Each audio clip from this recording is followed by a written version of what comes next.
আমি 1 বছরের জন্য যাচ্ছি, তুমি একটু মায়ের খেয়াল রেখো। মা তুমি একটু শিখিয়ে পড়িয়ে নেবে, কিছু ভুল করলে একটু বুঝিয়ে বলবে। তোমার দায়িত্ব ওকে রেখে গেলাম মা, তোমরা একসাথে ভালো করে থাকবে। তুমি সাবধানে যাবে। হ্যাঁ। কি গো তুমি কোথায় যাচ্ছ? এই নাও ঝাড় দাও, বাড়ির কাজগুলো করে নাও, দেরি যেন না হয়। তুমি নিজের খেয়াল রেখো। তুমিও নিজের খেয়াল রাখবে। দাঁড়াও দেখাচ্ছি সময় মতো মজা। খাবে। হ্যাঁ মা বলো।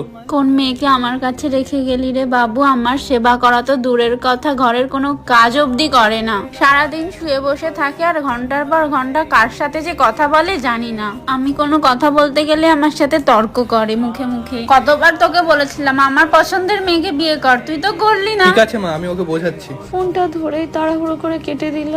কিছু কি হয়েছে আল্লাহ? আর একবার কলটা করে দেখি। কেটে দিল? তাহলে কি কোনো সমস্যা?